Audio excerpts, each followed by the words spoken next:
Hey everyone, it's the Drummer Nerd, and welcome back to my ARK Let's Play series. We've been busy since I've seen you guys last, man. I gotta show you guys some of the changes that we've made. But I'm on a little bit of a timer because I wanted to show everyone how to make T-Rex kibble. Or rather, kibble that the T-Rex like to eat. So, there's quite a lot of process involved in making this stuff happen, and I wanted to start with one of the pieces first just because they spoil so quickly.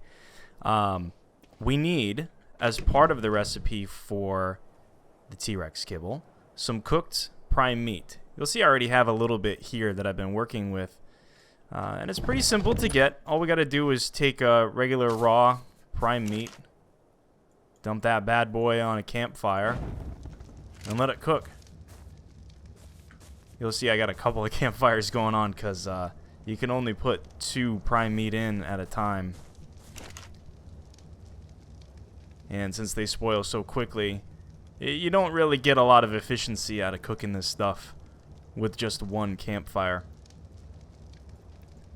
Cool. Okay, so now that the hurry part's out of the way, let me show you guys what we have to make kibble.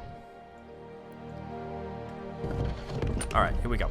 So, as I'm sure most of you guys already know, and if you don't, each type of animal takes a different type of food. Your herbivores will take berries, carnivores will take meat, the scorpids will take spoiled meat, etc., etc. And then each animal has a preferred type of each food. For instance, most of the herbivores prefer mejoberries. Most of, if not all of, the carnivores prefer prime meat.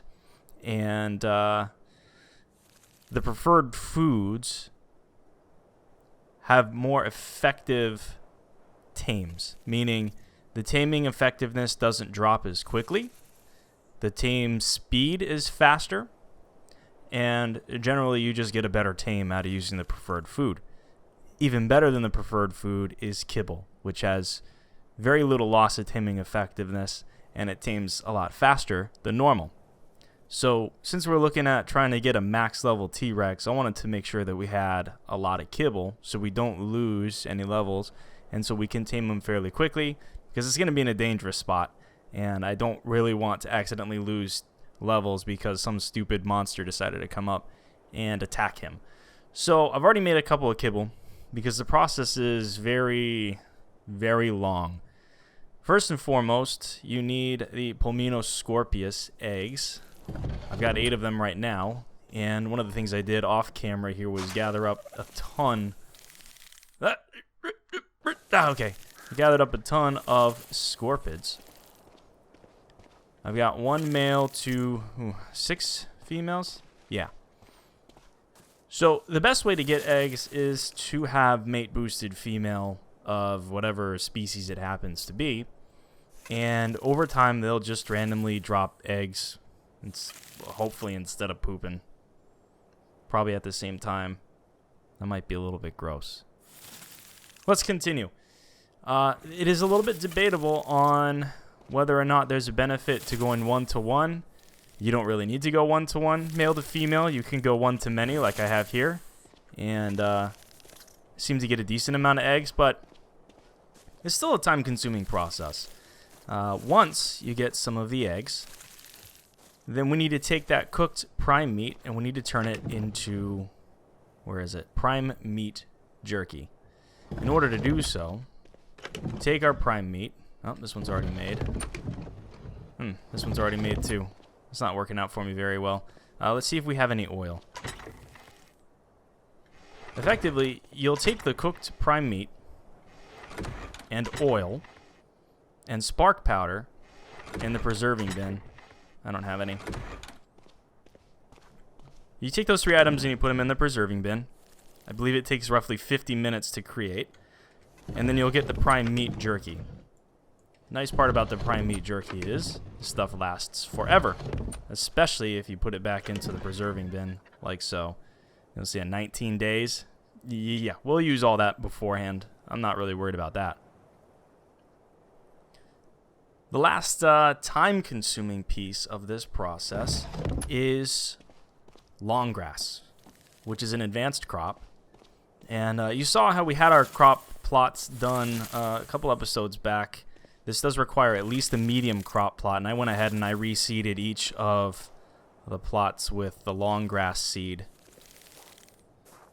And as long as they have water and some type of fertilizer, they'll continue to grow. I learned the hard way that if you let the fertilizer go, they'll die pretty quickly. And since this is a pretty time-consuming process, you really don't want to let your plants die. So there's a couple of ways that we can fertilize the crops. I've pretty much settled on either putting in large animal doo-doos or sometimes medium animal doo-doos if I really need to, or the fertilizer, which is made in the compost bin. And what we do is, oh, cool, we got an extra fertilizer here. Let's go dump that off on one of these guys. You get more fertilizer. Okay, so what you'll do is it takes 50 thatch and 3 of any type of doo-doos in the compost bin, and it takes some time, and it'll craft fertilizer. What I'll usually do is I'll put a stack of 100 in the first slot here, and then I can put basically 6 doo-doos.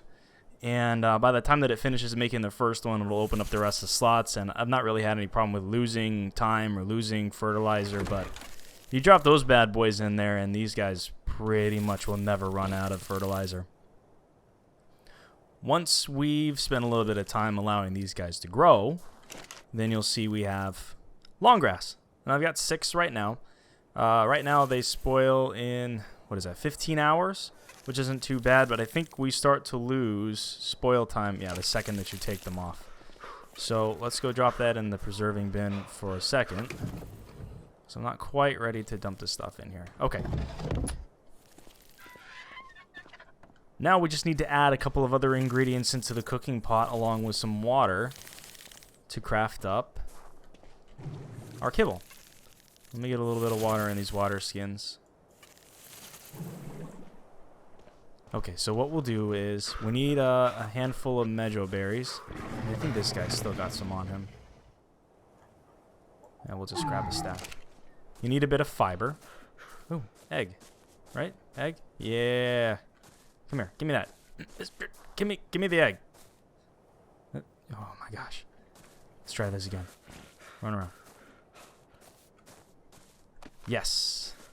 Egg City. Okay, so we need, I believe it's 3 mejos and 3 fiber. It's something around that. It's not very many. You need some wood in the cooking pot, or at least some kind of fuel. But you need something in order to fuel the cooking pot. So mejos, fiber, some of our water, and then we'll go and we'll grab one of each of our major items here. Drop these bad boys in here and light the fire. This takes roughly 35 seconds to cook. And then once it's done, we'll have kibble, the scorpid kibble, which is the preferred type of kibble for the T-Rex and the Beelzebufo. Let's see. And that lasts 29 days. So, again, we're not going to run out of that stuff anytime soon. Let's see how we're doing. Shouldn't be too much longer, and we'll have a kibble. And I'll do this until, there we go, sweets. So even though the kibble is more effective than many of the other materials, we're still looking for our level 120 T-Rex, which is going to take some time and some doing to get tamed. So I don't want to go out and try doing that until we probably have a good 20 kibble or so, just to make sure we don't run into any snags. I would really, really hate to lose taming effectiveness just because we didn't spend enough time getting kibble. That being said, we want to make part of the process for getting kibble a little bit easier because some of this has been a bit of a pain in the rear.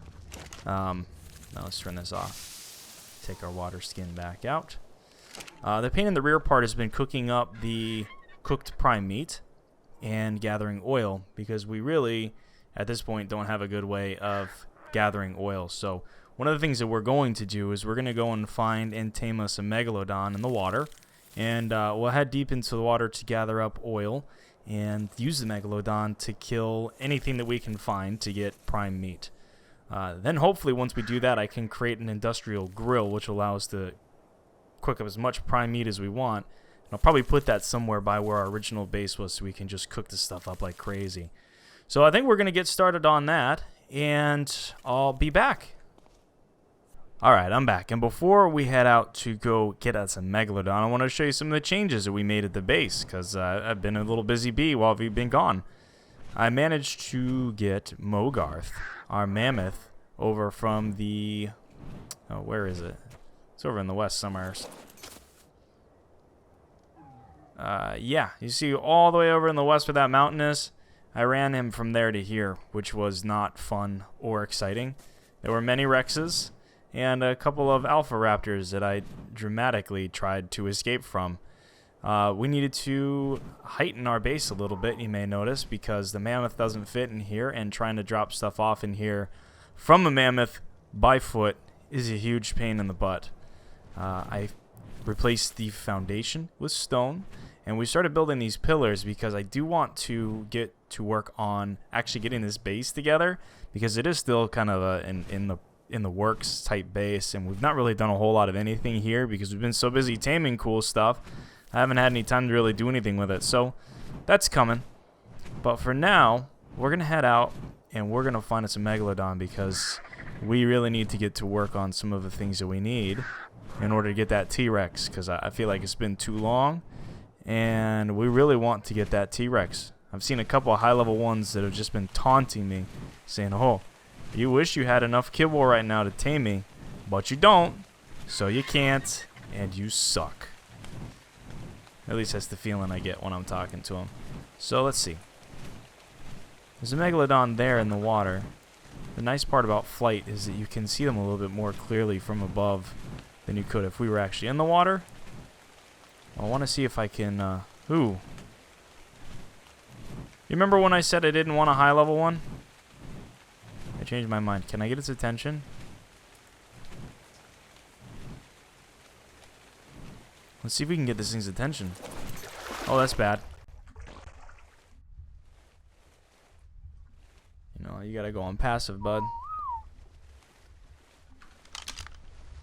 And we gotta swim fast. Swim fast, guys. Swim fast. You don't hurt me that bad. It's gonna take forever to knock this stupid thing out. Come on. Keep hitting me towards the water. Or towards the shore. Here we go. This is where we want to be. No, no, no, no, no, no, no, no, no, no, no. No, come back. I'm not done with you. Come back here, I said.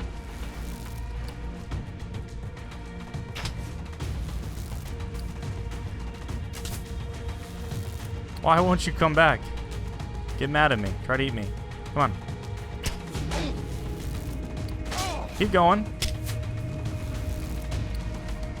We're not done yet.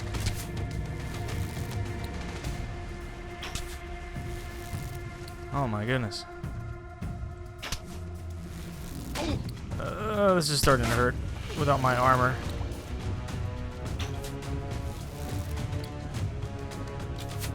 He might kill me if I get his attention again.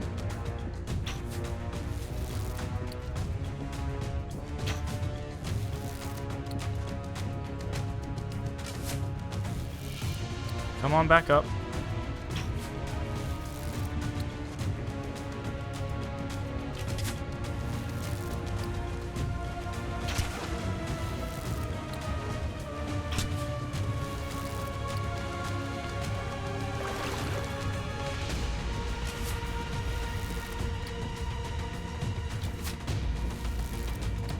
Oh, get out of the water, get out of the water, get out of the water, get out of the water. Get out of the water!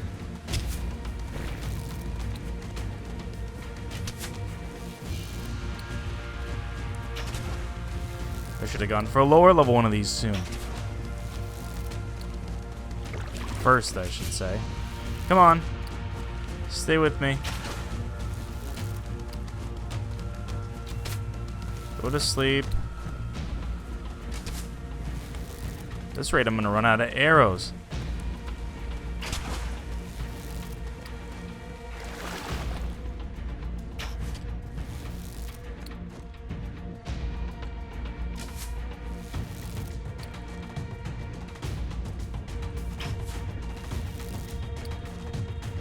Or kill it. Please don't kill it.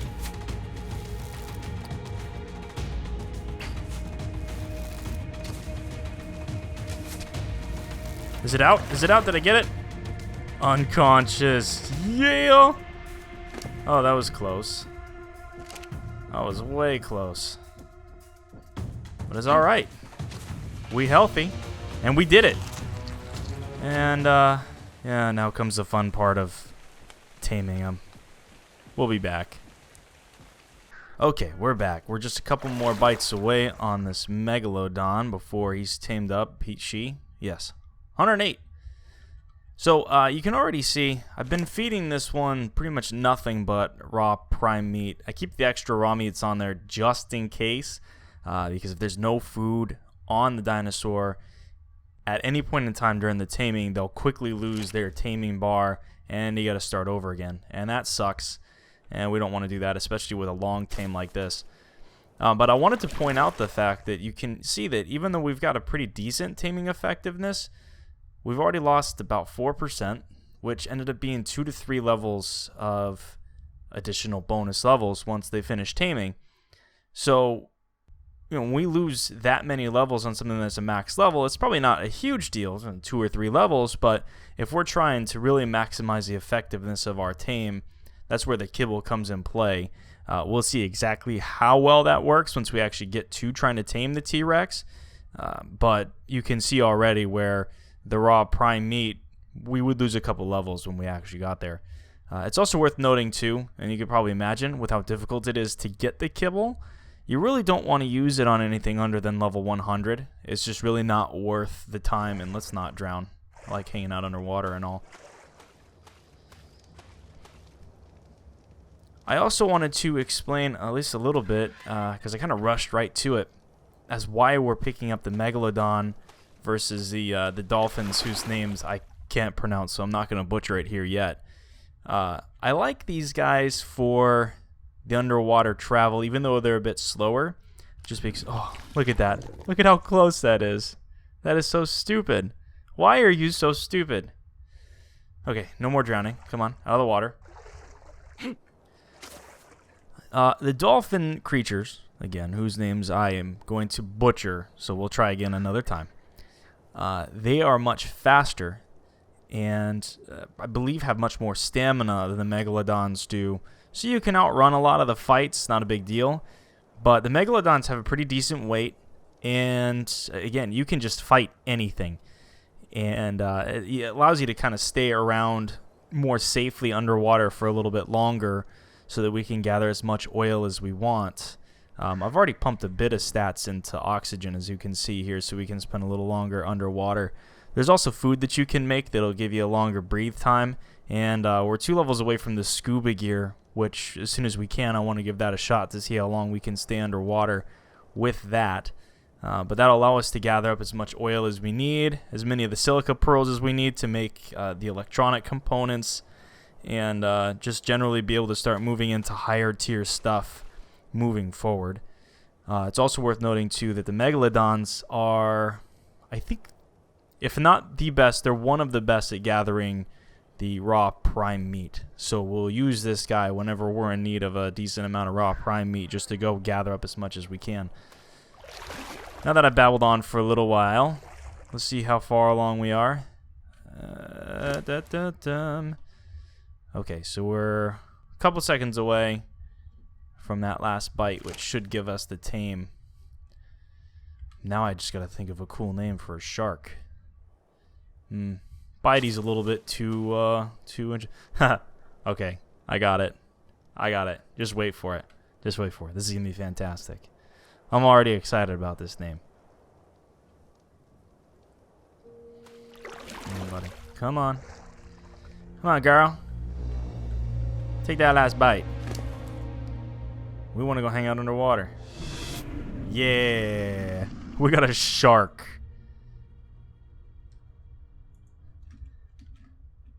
Laser beams. You got to comment if you get that reference. If you don't, we're going to make sure you do. 159 though. Sweets. Okay. So I'm going to go and repair some of the gear that was broken by this guy when we were trying to tame him. I'm going to pick up the saddle. And actually, we're going to do one of two things. I want to stay kind of light. Otherwise, I was going to try the fur armor for going underwater, where you get cold. You will start getting hypothermia if you stay underwater for too long without the right gear. I wanted to try the fur, but the fur is a bit heavy. And I want to be able to gather up as much stuff as I can without having to make extra trips and come back. So we're just going to use hide armor for now while we go underwater. But I'm going to go ahead and, like I said, I'm going to repair my stuff. I'm going to grab my hide armor. I'm going to grab my saddle. And we'll come back when we're ready to start adventuring in the water. Okay, we made it back. Let's see what we got. Make sure I got everything I need. We got the saddle. Oh, I've been having some fun with the dino glasses in case you can't tell. That is fantastic. And we fixed Slip's color. I don't know if you noticed that too. In the last couple episodes, I don't know what happened. I don't know why sometimes the paint's just not saving on what I'm doing. The signs seem to be fine, so I don't know if maybe it's a bug fix that they applied and I just didn't see the fix. But we're good now. He's back to his right color. We're going to leave it that way. Alright, come here, laser beams. Alright, let's get a little saddle on you. Sweet. And, yeah, you're going to get a pair of the... Oh, my gosh. Oh, my God. That is fantastic. Come here. You just follow me for a second. Follow me. Look at that face. What's going on, Jim Bob? You ready to go have some fun in the water? Yes. Yes, we are, buddy. Oh, you know, I didn't check what stats we got. Got a lot of health. Ooh, wow. That melee damage. We probably won't have to touch that for a while. Maybe we'll bump the weight up a little bit, or the stamina. How's the stamina? Yeah, probably stamina first and foremost. So, as you can see, it's a bit of a pain in the rear to see under the water. I believe that the scuba goggles are meant to make it a little easier for you to see, but we're still a little ways away from being able to get that. Here we go. Here's our first fight. Die!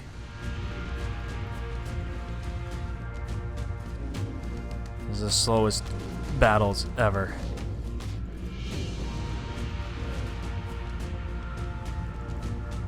Come on, laser beams.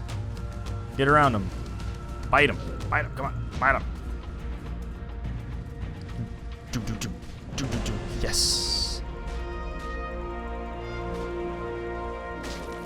See, decent amount of prime meat, and that was what, a level 8?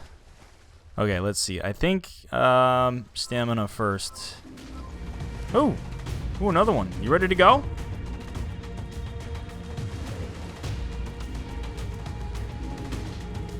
I might not be ready to go, though. Look at my oxygen. Alright, let's go up first. Get some air. Get some air. Alright. Back to the fight. Where'd you go? Level 8. Decent amount of prime meat from that. It's level 40. Yeah, see how much prime meat you get just from killing a couple of these guys? Alright, I think we might pump more stamina soon. No, we gotta do some health first. What did we get? Did we get anything cool? Alright, let's get back up to the surface here. Not really. We already have that. But see, plenty of prime meat. I love it. This is a great place. So let's see. The last thing I want to go over here is what is going on? Oil. You see this black streak in the water? And then this little box here, this little block here. This is oil. So we got to jump off. And I think that we use the pick. Yeah. Here we go. Now that rock's gone, and we got some decent amount of oil. And you can just kind of rinse and repeat. It can be a little bit difficult to see the stuff, but if you just look out for those black streaks, then you'll be able to trace it back to the oil. And yeah, so I'm going to spend a little bit of time over here. Here's some more. Cool. Here's some more. So I'm going to spend a little bit of time gathering up some of this stuff, and I'll meet you guys back at the base. Alright guys, that's going to do it for today's episode. I know it was a little bit more of an informative piece than an action-packed thriller, but I know a lot of folks seem to like some of the explanations that I've been able to give and some tips that I've been able to give to help you get started in the game. So, hopefully the Kibble stuff helps and you guys will get some sweet tames. If you do, you send it to me on Twitter, man. I love seeing what other people are doing. I love interacting with you guys online. So follow me on Twitter, @TheDrummerNerd. Link's going to be in the description. If you enjoyed today's video, go ahead and drop a like. And if you want to check out some more of my stuff, go ahead and hit that subscribe button. Putting out videos all the time. As always, thanks, guys. Have a great day. Bye-bye.